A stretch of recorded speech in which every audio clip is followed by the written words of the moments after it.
ঝিমিয়ে পড়া মরা বিকেলে সূর্যরশ্মির আলো ছটা মিলিয়ে এসেছে কিছুটা। চোখের সামনে পরিষ্কার তকতকে পিচ ঢালা রাস্তাতেও শেষ বিকেলের ছায়া পড়েছে। মাঝ আকাশে পাখিদের ঘরে ফেরার ঢল। সরাসরি উইন্ড মিলগুলো এখনও স্বীয় গতিতে ঘুরছে। ঈশান কোণে মেঘ জমেছে, খানিক বাদেই মেঘের গুড়গুড়ানি ভেসে আসছে সেটা থেকে। ব্ল্যাক মার্সিডিজের টিন্ডেড জানালা দিয়ে বাইরের দিকে এক নজর পরখ করে আবারও ড্রাইভিংয়ে মন দিল প্রত্যয়। গন্তব্য এয়ারপোর্ট। গাড়ির স্টিয়ারিংয়ে হাত চালাতে চালাতেই লুকিং গ্লাসে চোখ রেখে এক নজর কৃতিককে পরখ করে নিল সে।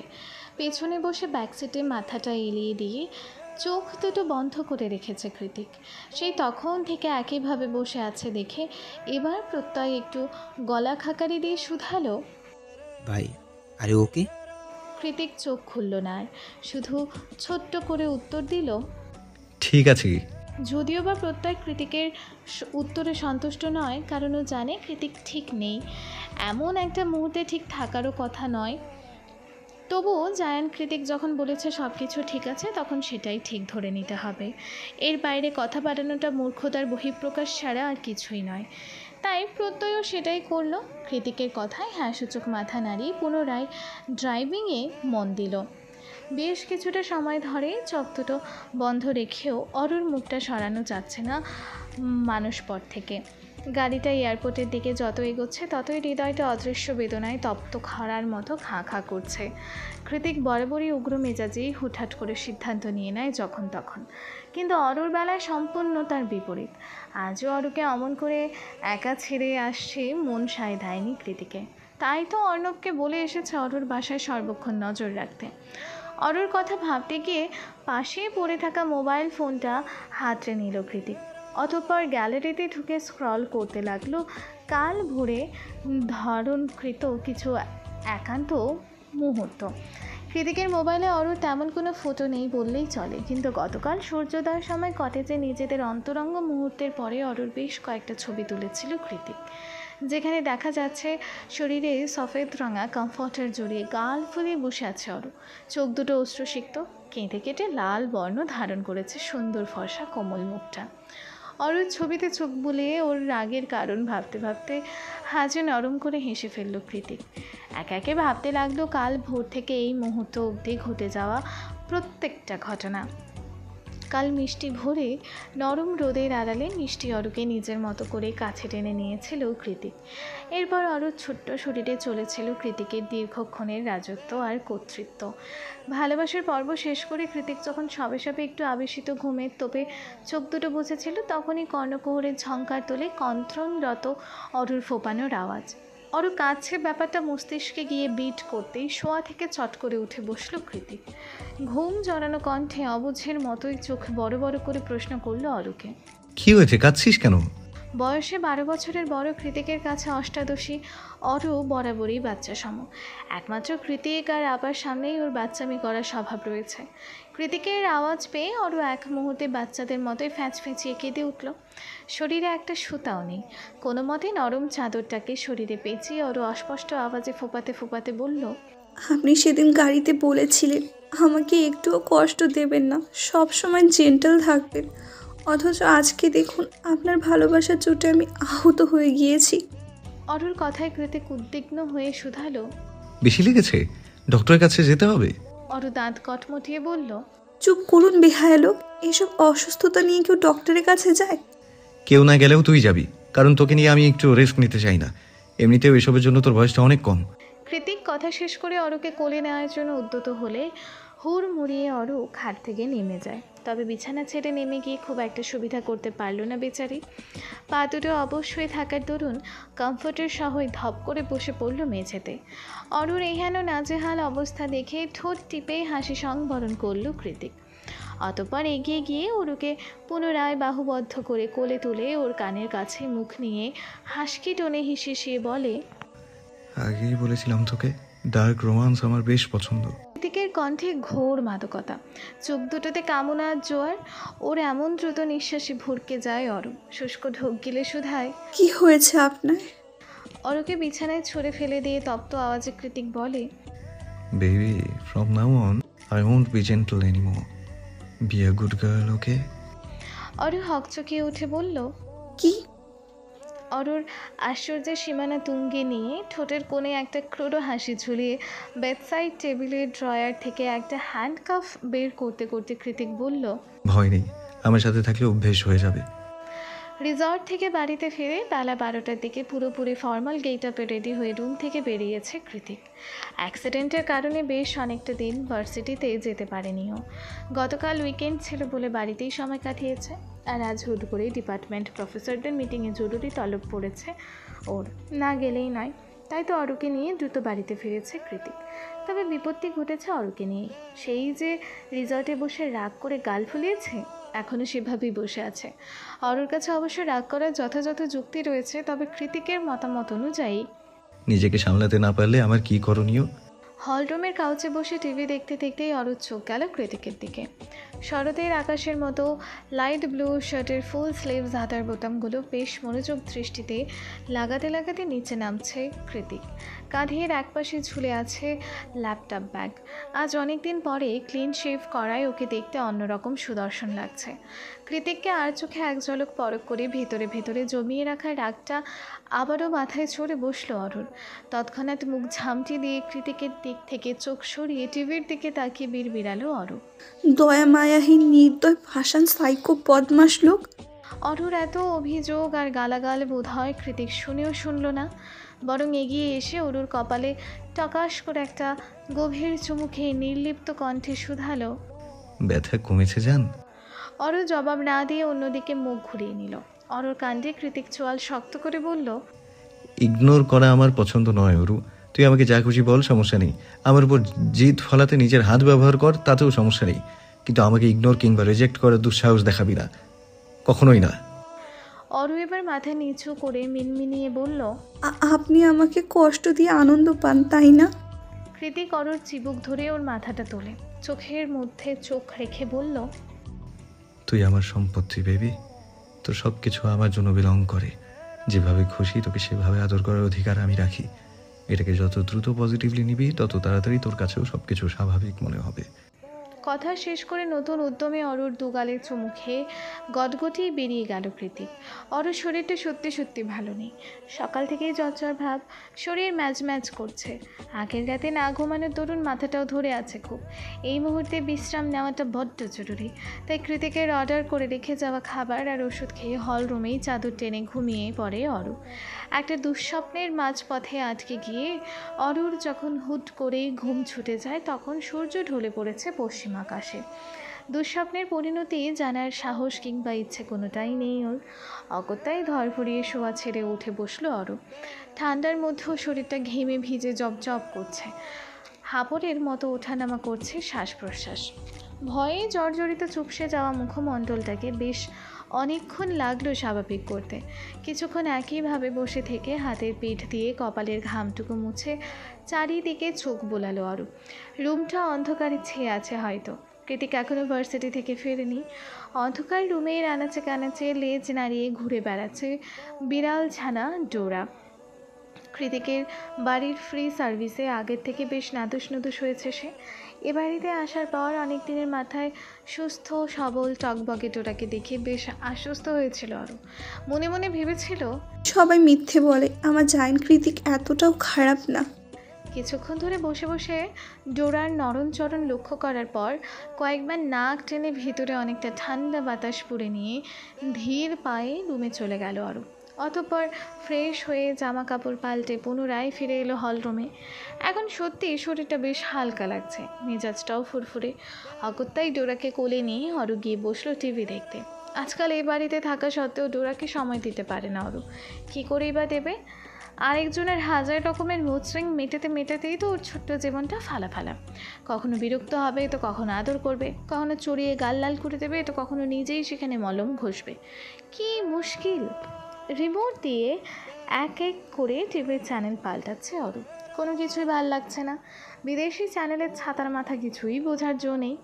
ওদিকে নেটফ্লিক্স দেখার মতো ধৈর্য নেই। অরু যখন টিভির চ্যানেল পাল্টাতে গভীর মনোযোগী, তখনই বাড়িতে ফেরে কৃতিক। হলরুমে এক মুহূর্ত অপেক্ষা না করে সোজা সিঁড়ি ভেঙে রুমে গিয়ে গলা উঁচিয়ে ডাকতে শুরু করে অরুকে। অরু, অরু, ডাকছি আমি, রুমে আয়। সকালেই রাগে এখনও ভাটি পড়েনি অরুণ। তার উপর এখন আবার উদ্ভ্রান্তের মতো রাগি রাগি গলায় ডাকছে কৃতিক। কৃতিকের চোখের সামনে পড়লেই সকালের কথা মনে পড়ে যায় ওর। লজ্জা আর অভিমান দুটোই তত্তরিয়ে বেড়ে যায় তৎক্ষণাৎ। ওই জন্যই হয়তো অরু আর বেডরুমের দিকে পা বাড়ানোর সাহস পেল না। চুপচাপ ঘাপটে মেরে বসে রইল কাউচের ওপর। ওদিকে অরু রুমে আসছে না দেখে কৃতিক রাগে ফোঁস করে উঠে তীক্ষ্ণ গলায় বলল, অরুর বাচ্চা রুমে আয়, নয়তো আমি একবার নিচে গেলে তোকে কাঁচা চিবিয়ে খাবো। সকালের কথা ভুলে গিয়েছিস? না, অরু এবারও এলো না। কৃতিকের মেজাজ এতক্ষণে সপ্তম আসমানে উঠে এসেছে। এত তেজ কেন এই মেয়েটার?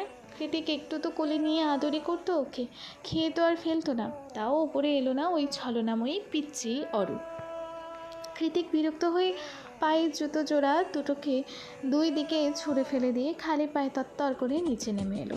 কৃতিক যখন শেষ সিঁড়িতে এসে দাঁড়িয়ে রেগে মেগে অরুকে কিছু বলবে তার আগেই ওর চোখ গেল চলন্ত টিভি স্ক্রিনে। বেশ বড় সড়ো ইংরেজি হেডলাইন। অরু ছল ছল চোখে সেদিকেই তাকিয়ে আছে। কৃতিকের উপস্থিতি টের পেয়ে ওর দিকে না তাকিয়ে অরু বলে ওঠে, কিয়ারা রোজিও তো খুব নামকরা অভিনেত্রী ছিলেন। শুনেছি 19 শতকে ওনার করা প্রতিটা শর্ট ফিল্ম, সিরিজ, মুভি সব কিছু জনপ্রিয়তা ছিল তুঙ্গে। এখনও চেহারায় বার্ধক্যের চিহ্নটুকু অবধি নেই। অথচ উনি কিনা এত তাড়াতাড়ি পৃথিবীর মায়া ত্যাগ করে চলে গেলেন। আর এই নিউজে কি বলছে এসব? ওনার নাকি 2 সন্তান। সারা জীবন তো টিভির পর্দায় একজনকেই দেখে এলাম, তাহলে আরেকজন কোথায়? অরুর কথা কৃতিকের কান আদৌ পৌঁছেছে কিনা তার হদিশ নেই। নিউজটা শেষ হওয়ার সঙ্গে সঙ্গে ও যেভাবে খালি পায়ে নিচে নেমে এসেছিল সেভাবেই ওপরে উঠে গেল। কৃতিক চলে যেতেই অরুর ভ্রম কাটে। কোনোরূপ বাক্য আদান প্রদান না করেই কৃতিক এভাবে চলে গেল কেন? প্রশ্নটা মাথায় আসতেই অরুর নিজেও ডোরাকে রেখে কৃতিককে অনুসরণ করে ওপরে হল রুমের দিকে এগিয়ে যায়। রুমে প্রবেশ করে অরু দেখতে পাই দক্ষিণ দিকের যে কাঁচের দেয়ালটা আছে সেদিকেই মুখ করে দু পকেটে হাত গুজে জীবন্ত মূর্তির ন্যায় দাঁড়িয়ে আছে কৃতিক।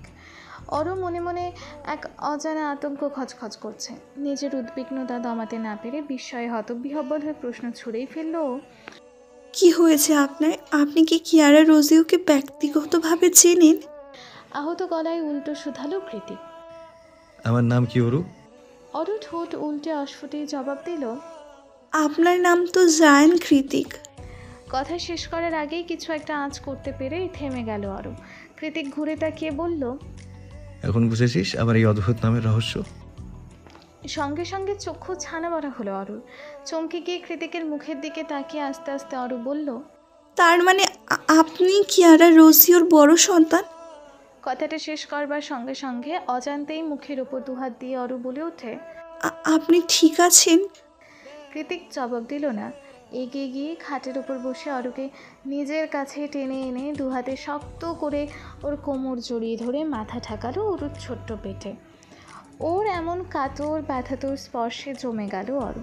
যে মানুষটা সব সময় অরুকে নিজের বুকে ঠাঁই দিয়ে এসেছে সে কিনা আজ হুট করে অরুর বুকে মুখ লুকালো। কৃতিকের মা মারা গিয়েছে। যেভাবেই থাকুক না কেন মা নামক নারীর টানটুকু পৃথিবীর বুকে তো অন্তত জীবিত ছিল। আর আজ সেই বিনি সুতোর বাঁধনটাও ছিন্ন হলো। কৃতিকের কষ্ট পাওয়াটা অস্বাভাবিক কিছু নয়, তাহলে কৃতিক কেন চুপচাপ বসে আছে? কেনই বা মায়ের কথা বলে বিলাপ করে কান্না করছে না এখনও? জানা নেই অরূপ। ও তো কেবল নিজের ছোট্ট দু হাতে কৃতিকের পিঠে হাত বুলিয়ে দিতে ব্যস্ত। এভাবে নিঃশব্দে শুধু ভারী দীর্ঘশ্বাসের আদান প্রদানে কতটা সময় যে অতিবাহিত হয়েছিল জানা নেই অরুর। ভীষণ হৃদয় বিদারক নিস্তব্ধতা কাটিয়ে কৃতিকের ফোনটা যখন ভাইব্রেট হয় তখনই ভ্রম ছুটে যায় অরুর। ও কৃতিককে বুকের মধ্যে আগলে রেখেই এক হাত বাড়িয়ে ফোনটা রিসিভ করলো। ফোন রিসিভ করে কানে ধরতেই ওপাশ থেকে প্রত্যয় বলল, ভাইকে লস অ্যাঞ্জেলস যেতে হবে। ওনার মায়ের শেষ কার্য ওখানেই সম্পূর্ণ হবে। অরু মিনমিনিয়ে বলল, ওনার মা কি ওনাকে একবারও দেখতে চায়নি? জবাবে প্রত্যয় বলে, শুনেছি মৃত্যুর আগ পর্যন্ত নিজের ভুলের জন্য আহাজারি করেছেন তিনি। চাতক পাখির মতো মুখিয়েছিলেন ছেলেকে এক নজর দেখার জন্য। কিন্তু ভাই ইচ্ছে করেই নানা বাড়ির সাথে সকল যোগাযোগ বন্ধ করে দিয়েছিল বহু বছর আগেই। তাই শেষ ইচ্ছে আর পূরণ হয়নি ওনার। অরু কিছুটা হলেও ঘটনার সারাংশ বুঝতে পেরে কল কেটে দিল তৎক্ষণাৎ। তারপর কৃতিককে মুখোমুখি হয়ে হাঁটু কেটে বসে ওর গালে দুহাত আজলা ভরে শুধালো, আমার শাশুড়ি মাকে যে সবসময় টিভিতে দেখাতো, আগে বলেননি কেন? কৃতিক অবাক দৃষ্টিতে তাকিয়ে রইল অরুর বানে। অরু এবার পুনরায় বলল, শেষ কৃত্যের জন্য আপনি কাল এলে যাচ্ছেন, তাই তো? কৃতিক হ্যাঁ সূচক মাথা নাড়ালে অরু বলে, তাহলে এই সুযোগে আমিও একটু আমার মায়ের কাছে যাই। মা তো মেয়ের মুখের দিকে তাকিয়ে ঠিক সব কিছু মেনে নেবে, দেখবেন। আমি কথা দিচ্ছি, আপনি ফিরে এসে দেখবেন সব কিছু স্বাভাবিক আর কতটা সুন্দর হয়ে গিয়েছে। মা আপা আমাদের সম্পর্কটা মেনে নিয়েছে। তারপর আমরা প্রতিদিন একসাথে ভার্সিটি যাব, যে যার কাজ করব। ফেরার পথে মায়ের বাসা থেকে রাতে খেয়ে প্রতিদিন বাড়ি ফিরবো। উইকেন্ডে রাতে জেগে মুভি দেখব। অর্ণব ভাইয়া, সায়র ভাইয়া আর এলিসা আপুর সাথে সুযোগ পেলেই ট্যুরে যাব। আমাদের স্বপ্নের মতো সংসার হবে, আমি কথা দিচ্ছি। এই জীবনে আর কখনো একা হবেন না আপনি, আর না কখনো আমরা দুজন আলাদা হব। এটাই শেষবার। অরুর প্রতিশ্রুতির পালা শেষ হলে কৃতিক পুনরায় অরুকে দাঁড় করিয়ে ওর বুকে মাথা রাখে। চোখ দুটো আবেশে বন্ধ করে নির্লিপ্ত গলায় বলে, একটা সত্যি বলি, পুরো দুনিয়াতে তুই ছাড়া আমার আর কেউ নেই ওরু। তুই না থাকলে এই বাড়িটার মতোই আমার হৃদয়টাও ফাঁকা হয়ে যায়। কি ভীষণ যন্ত্রণায় কাতরাই আমি, সেটা কেবল আমার হৃদয়ই জানে। তুই আমার অবসেশন ওরু, আমার মাদকতা, আমার স্লিপিং পিল, আমার দিন, আমার রাত, আমার আশা, আমার গরণ, আমার ভাঙন, আমার জীবন, আমার মরণ, সব কিছু তুই। তাই কখনো যদি আমার থেকে দূরে যাওয়ার চেষ্টাও করিস, সেদিন তোর যন্ত্রণাদায়ক ভাগ্য আমি নিজের হাতে লিখবো জান। গাড়িতে বসে বসেই কালকে অরুকে বলা ব্লেডের মতো ধারালো কথাগুলো ভাবতে ভাবতেই আজ আবারও একবার আওড়ালো কৃতিক। আই রিপিট, আমার থেকে দূরে গেলে তোর জীবনে কালবৈশাখী ঝড় তুলে ছাড়বো আমি। পরন্ত বিকেলে সাইক্লিং করে মাত্রই ইকো পার্কের শেষ প্রান্তে এসে থামলো অর্ণব আর এলিসা। অর্ণব বরাবরই ম্যাকবুক, কম্পিউটার, কিবোর্ড এসব নিয়ে পড়ে থাকতে বেশি পছন্দ করে, কিন্তু আজকাল এলিসার পাল্লায় পড়ে প্রায়শই বিকেলের দিকে সাইকেল নিয়ে কিংবা হেঁটে হেঁটে বের হতে হয় ওকে। এলিসা আবার সম্পূর্ণ ভিন্ন ধর্মী মেয়ে। সে অ্যাথলেটিক গার্ল, দৌড়, ঝাঁপ, লাফালাফি, মারামারির এসবে শীর্ষ অবস্থান ওর। দুই মেরুর এই দুই প্রেমিক যুগলের মিলেমিশে থাকাটা বেশ কষ্টসাধ্য। তবু এলিসাকে বসে রাখার জন্য নিজের সর্বোচ্চ চেষ্টা করে অর্ণব মনে মনে ভাবে, ভালোবাসি, ফেলে তো দিতে পারবো না, কিন্তু এই বদমিজাজি উড়নচণ্ডী মেয়েটার একটা দফা করতেই হবে এবার। এলিসা সাইকেলের চেইন চোখ বোলাতে বোলাতে শুধালো। অর্ণব মাথা চুলকাতে চুলকাতে আশপাশটা পরখ করতে করতেই চট করে বলে ওঠে, দেখ এলি, ওখানে একটা চার্চ। এলিসা এক নজর সেদিকে তাকিয়ে ভ্রুকুচকে বলল, তো তো মানে চল গিয়ে ফাদারের কাছ থেকে আশীর্বাদ নিয়ে আসি। উপরে উপরে এলিসাকে পটালেও মনে মনে অর্ণব ভাবে, বজাত মহিলা, একবার চার্চে চল, ফাদারের কাছ থেকে বশীকরণের পানি পরিয়ে এনে না যদি তোকে খাইয়েছি, তবে আমার নামও অর্ণব সায়ন্তন নয়। অর্ণবের কথায় এলিসা কিছু একটা ভাবল, তারপর না সূচক মাথা নাড়িয়ে বলল। অর্ণব তৎক্ষণাৎ নিজের সাইকেলটাকে ফেলে দিয়ে এগিয়ে এসে এলিসার বাহু আঁকড়ে ধরে বলল, এমন করে না জান, সামনে বিয়ে করতে হবে না, একটুখানি তো ব্যাপার, চলো না। অর্ণবের এহেন আহাজারিতে অপারগ এলিসা ফোঁস করে একটা দীর্ঘশ্বাস ছেড়ে বলল। অর্ণব খুশি মনে এলিসাকে ধরে নিয়ে চার্চের দিকে এগিয়ে যাচ্ছিল। তখনই কোথা থেকে যেন হাঁপাতে হাঁপাতে উদয় হলো সায়রের।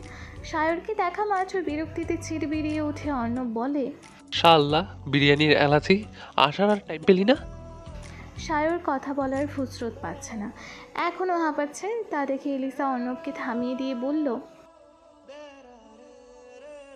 অর্ণব থমথমে গলায় বলল, দিলাম। বেশ অনেকক্ষণ পরে পানি পান করে খানিকটা শান্ত হয়ে অর্ণবের উদ্দেশ্যে সায়র বলে, জেকে তোর প্রেমের 12টা বাজালো বলে দোস্ত। অর্ণব ভ্রু কিঞ্চিত করে বলল, কেন, কি হয়েছে? তোকে না ঘুরে আসতে বললাম ওর বাসার সামনে থেকে? এতটুকু দায়িত্ব পালন করতে পারিস না, ম্যানারলেস কোথাকারের। আরে সেখানেই তো গিয়েছিলাম, গিয়ে দেখি অরুদের অ্যাপার্টমেন্ট অন্য ভাড়াটিয়া উঠেছে, অরুরা নেই। অর্ণব বড় বড় চোখ করে বলল। নেই মানে? হুট করে কোথায় গেল ওরা? সায়রের কথায় অর্ণবের গলা শুকিয়ে এসেছে। এলিসা অর্ণবের ভয়ার্থ চাহনি দেখে আগ বাড়িয়ে সায়রকে শুধালো। সায়র না সূচক মাথা নাড়িয়ে বলল, ওর মায়ের কিছু উইশ ছিল, সেগুলো আর ওর ভাই মিলে পূরণ করতে করতেই শুনেছি টাইম লেগেছে। তবে আজ কিংবা কালকের মধ্যে তো ফিরে আসার কথা। সায়রের কথায় এবার এলিসার কপালেও চিন্তার ভাঁজ পড়ল।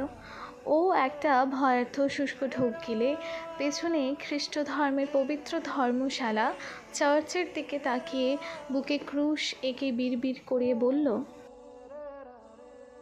দিন পাল্টায় রং বদলায় অস্থির মন, হাতের মুঠোয় ফেরারি সময় শুধু শিহরণ, ছায়াপথ ধরে হাতছানিকার সেই পিছু টান, তার কথা মনে পড়ে,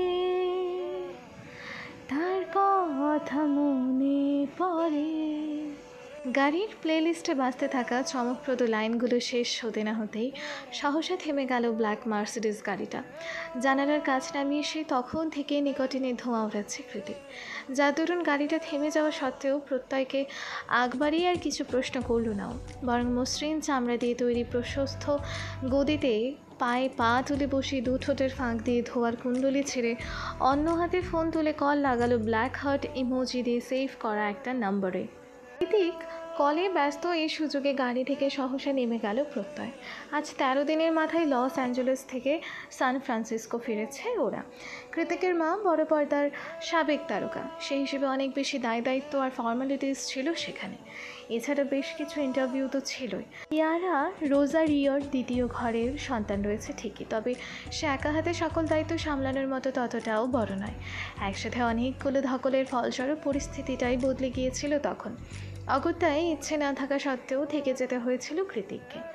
আর আজ কাঁধে জমে থাকা মাতৃত্বের শেষ দায়িত্বটুকুর অবসান ঘটিয়ে সান ফ্রান্সিসকো ফিরে সবার আগে অরুকে নেওয়ার উদ্দেশ্যে ওদের ভবনের সামনে এসে গাড়ি থামাতে নির্দেশ করে কৃতিক। প্রত্যয় নিজেও অবশ্য মনে মনে এটাই চেয়েছিল, কারণ ও নিজেও তো অনুকে দেখে না বহুদিন। কৃতিক আর অরুকে নিয়ে সেই যে রাগারাগি হলো, তারপর প্রতিদিন ফোনে কথা হলেও মায়ের ভয় তটস্থ অনু সামনাসামনি দেখা করার সাহস করে উঠতে পারেনি আর। তাছাড়া গত 13 দিন ধরে তো ফোনের যোগাযোগটুকু পুরোদমে বন্ধ।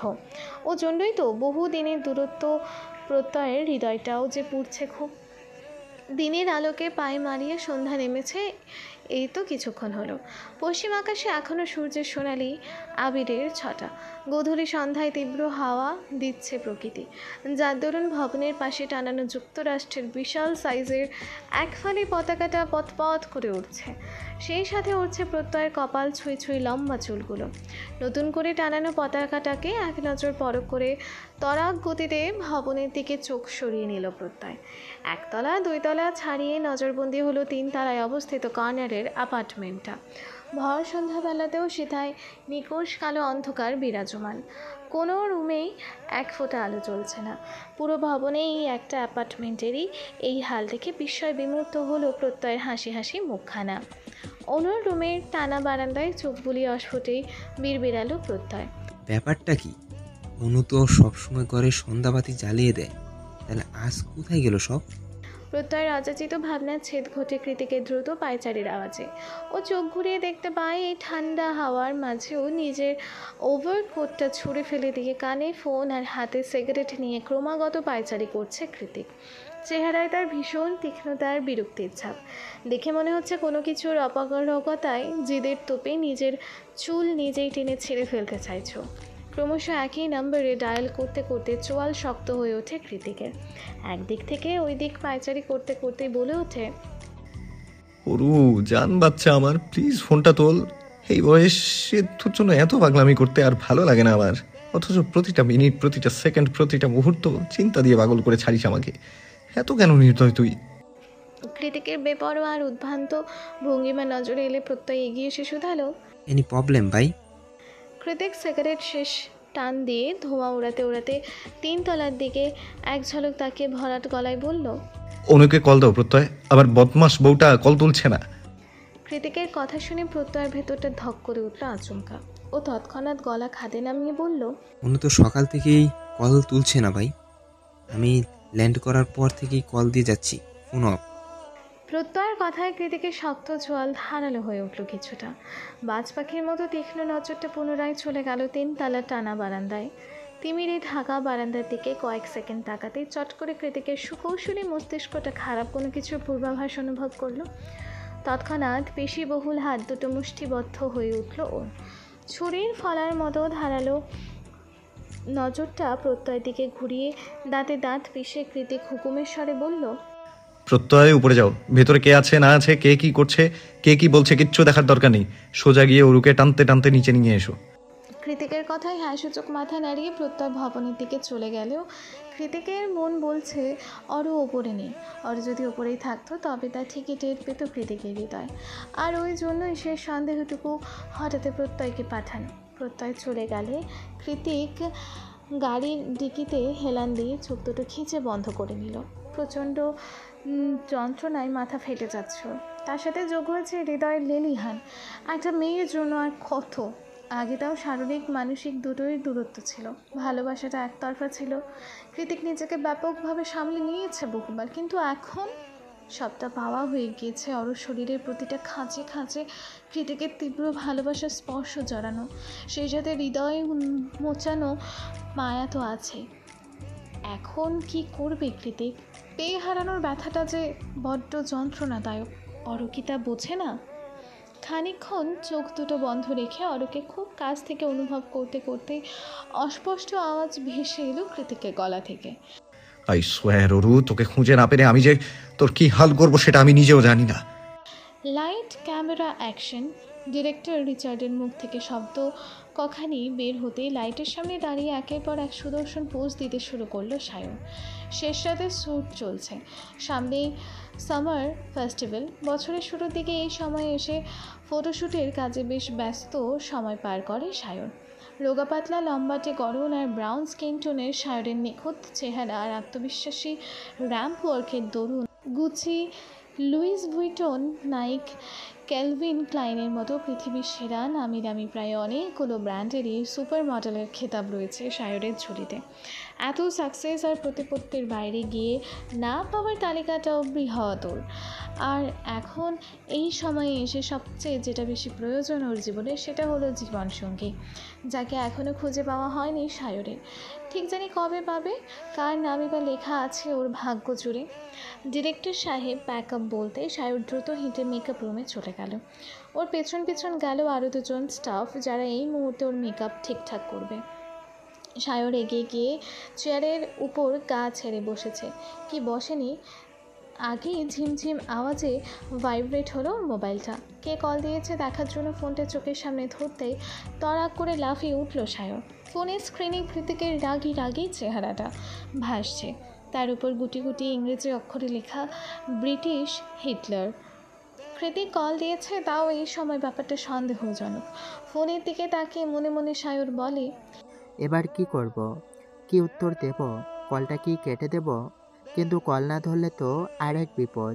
হিটলারের বাচ্চা সোজা শুটিং সেটে এসে কেলিয়ে যাবে, তখন আবার মান ইজ্জতের ব্যাপার।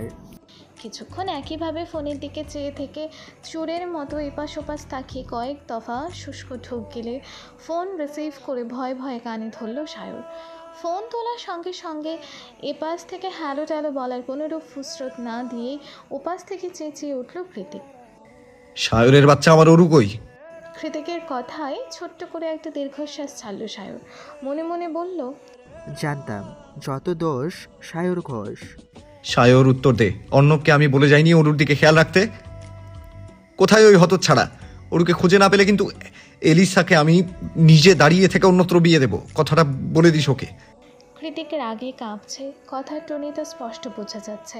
তাই সায়র আর কোনো রূপ মস্করা কিংবা ভনিতা না করে বলল, অরু যে নেই সেটা আরও 2 দিন আগে জেনেছি আমরা। তোর কথা মতো খোঁজ নিতে গিয়ে জেনেছি। পরে উপায়ন্তর না পেয়ে অর্ণব অরুর বোনের ফোন নাম্বার জোগাড় করে লোকেশন ট্র্যাক করার চেষ্টা করেছিল, কিন্তু কাজ হয়নি, ফোনটা বন্ধ।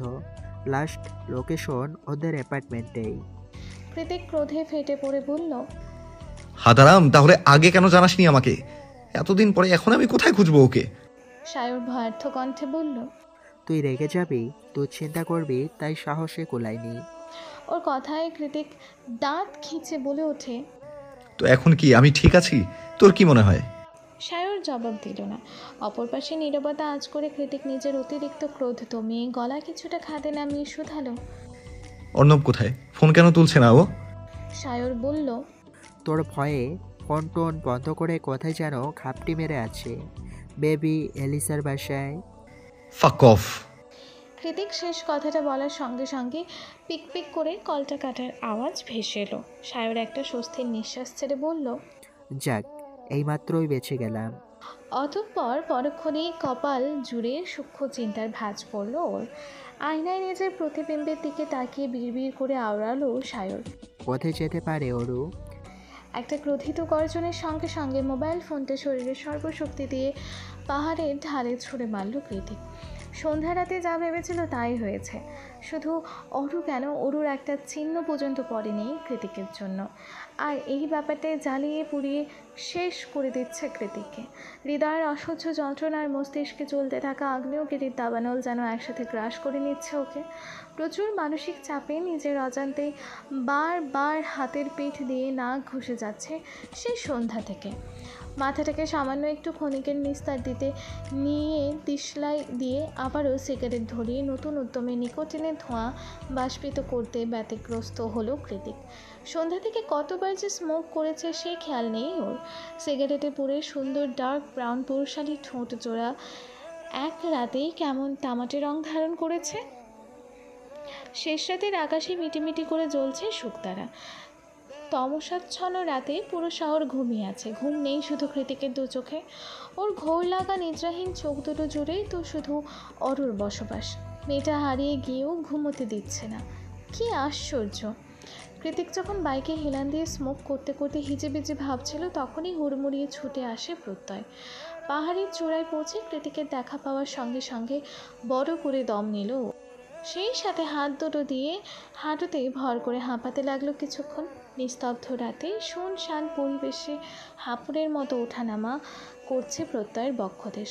কোনো মনে নিজের বেথ ক্যাচ করে অস্পষ্ট আওয়াজে প্রত্যয় শুধালো, আপনার ফোন কোথায় ভাই? কৃতিক নির্লিপ্ত কণ্ঠে জবাব দিল, ফেলে দিয়েছি।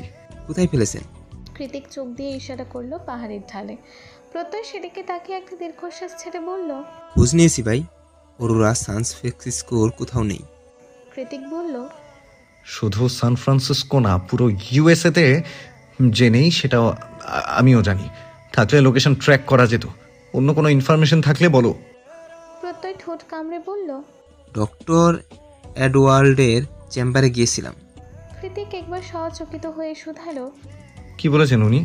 উনি বলেছেন বেশ কিছুদিন ধরেই নাকি আজমেরি ম্যাম নিজের চিকিৎসাপত্রের সব কিছু গুছাচ্ছিলেন। এমনকি ওনার কাছ থেকে অনুমতি চেয়ে জানিয়েছিলেন কোনোভাবে এখন দেশে ফিরতে পারবে কিনা। প্রত্যয় বাকি কথা শেষ করার আগে কৃতিক বলল, এবার সব কিছু ক্লিয়ার প্রত্যয়। আজমেরি শেখ তার মেয়েদেরকে নিয়ে বাংলাদেশে চলে গিয়েছে, কিন্তু ওনাকে এত তাড়াতাড়ি এই কাজে হেল্প করলো কে? কোম্পানির হেল্প নিলে তো আমার গানে ঠিকই পৌঁছাতো, তাহলে কার এত সাহস?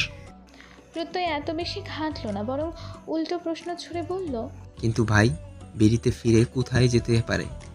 প্রত্যয়ের কথায় কৃতিক একটা তাচ্ছিল্যের হাসি দিয়ে বলল, আজমেরি শেখের দৌড় জেকে গ্রুপ আর কৃতিককুঞ্জ পর্যন্তই সীমাবদ্ধ। পরক্ষণেই ভ্রু কুঞ্চিত করে কিছু একটা ভেবে কৃতিক বলল, আচ্ছা, আজমেরি শেখের অ্যাসিস্ট্যান্ট কি কোনোভাবে এতে ইনভলভড? প্রত্যয় না সূচক মাথা নাড়িয়ে বলল, না ভাই, রাজ বাবা মায়ের একমাত্র ছেলে। তাছাড়া ওর পরিবার শান্তিপ্রিয়। সেদিন আপনার সাথে ঝামেলা হবার পর রাজ ওর বাবা মায়ের নির্দেশে চাকরিটা পর্যন্ত ছেড়ে দিয়েছে, কারণ ওর পরিবার চায়নি দ্বিতীয়বার তাদের ছেলে আপনার সামনে পড়ুক। ভেরি গুড, তুমি যাও, রাত শেষ হয়ে যাচ্ছে, গিয়ে রেস্ট করো। প্রত্যয় হ্যাঁ সূচক মাথা নাড়িয়ে চলে যাওয়ার আগে আরেকবার ঘাড় গড়িয়ে শুধালো, ভাই আপনি? কৃতিক আরও একটা সিগারেট ধরাতে ধরাতে বলল, সময় হলে চলে যাব। You should go. প্রত্যয়ের কথা বাড়ায় না, চুপচাপ বড় বড় পা ফেলে জায়গা ত্যাগ করে। This fucking obsession. প্রত্যয় চলে যেতেই গম্ভীর আওয়াজে কথাটা বলে বাইকের লুকিং গ্লাসের মাঝ বরাবর সজোরে পাঁচ বসিয়ে দিল কৃতিক। সঙ্গে সঙ্গে ভেঙে চৌচির হয়ে ঝরঝর করে মাটিতে আছড়ে পড়ল কয়েক টুকরো ভগ্ন কাচ। সেই সাথে ধারালো কাছে আঘাতপ্রাপ্ত হয়ে রক্ত বেরিয়ে এলো কৃতিকের হাতের বেশ কয়েকটা আঙুল থেকে।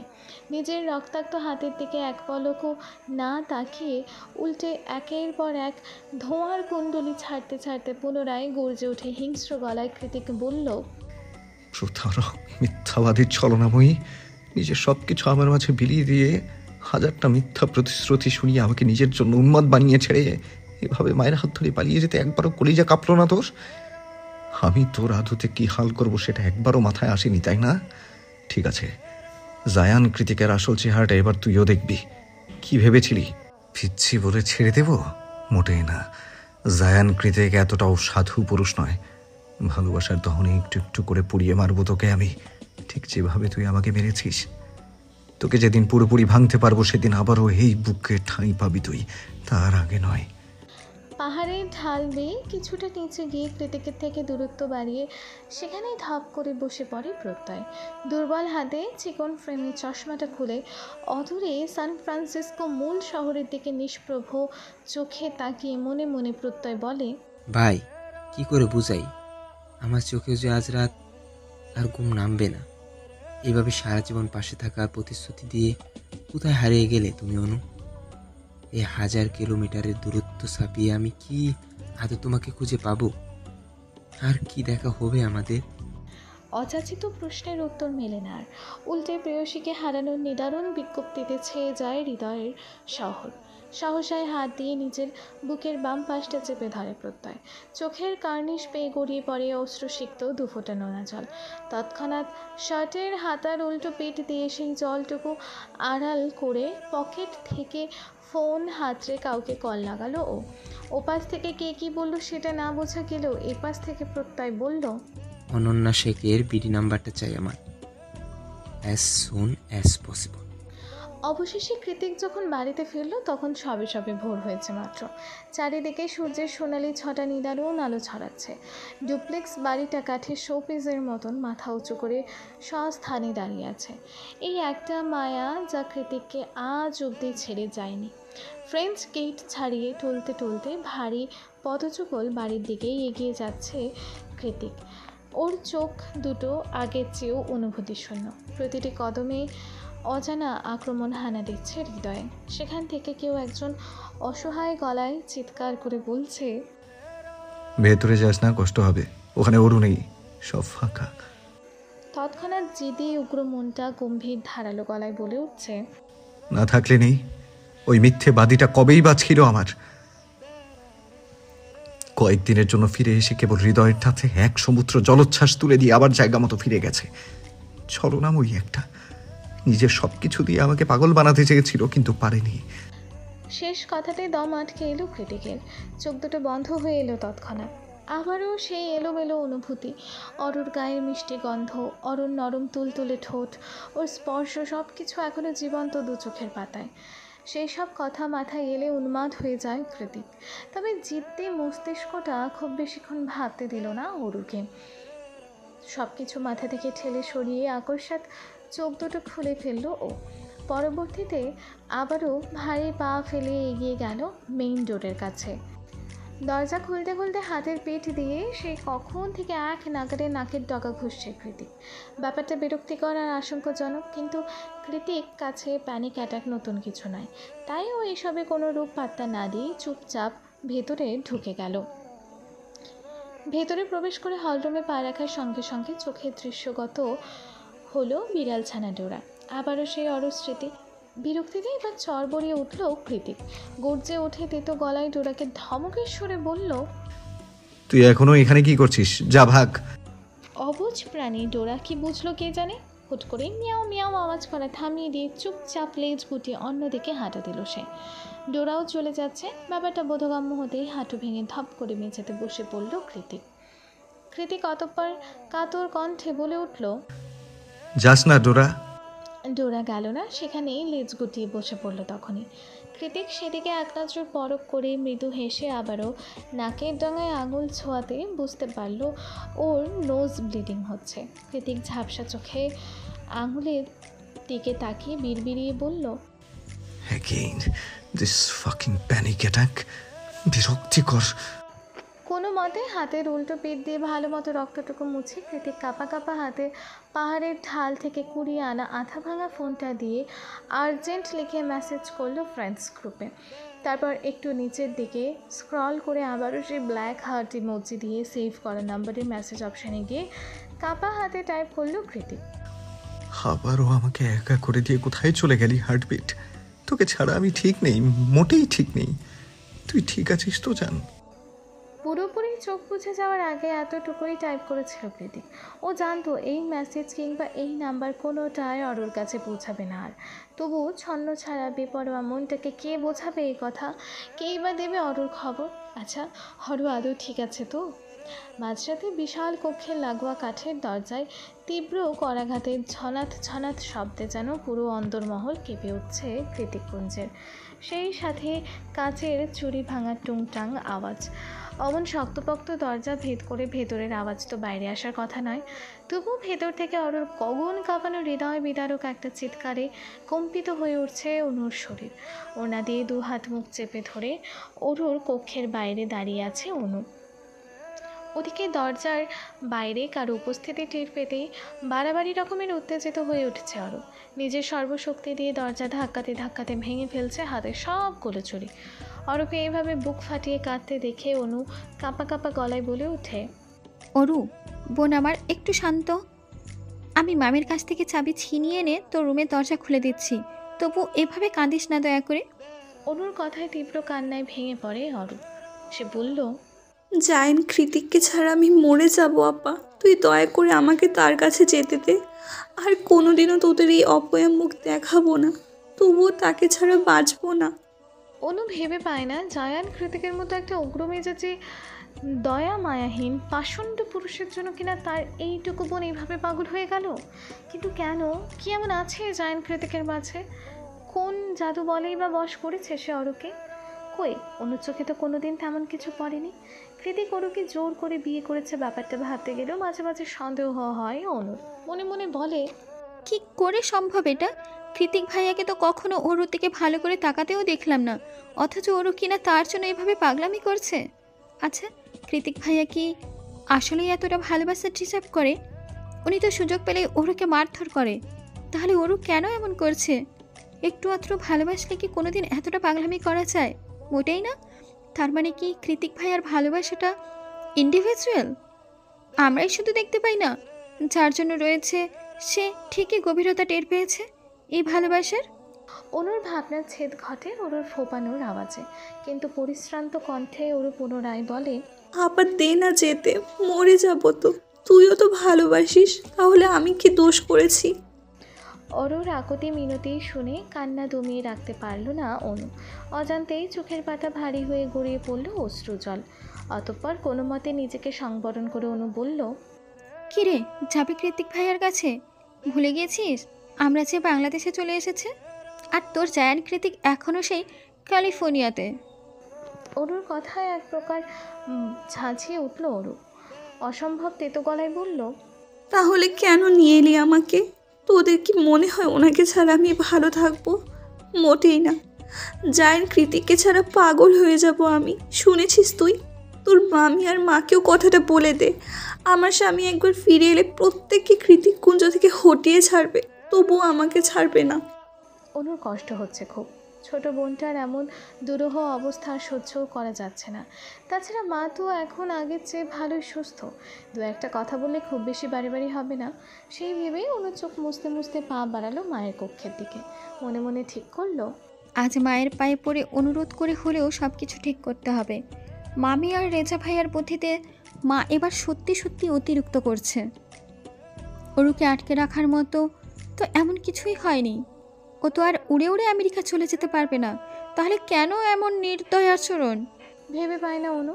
তাছাড়া ওরও তো ঠিকই বলেছে জায়ান কৃতিক ওরুর খোঁজে বাংলাদেশে এলো বলে। তখন মামি আর মামির নেতা ছেলে রেজার যে তুলোধুনোর মতোই নাচেহাল অবস্থা হবে সেটা অনু ভালোই আঁচ করতে পারছে এখন থেকেই।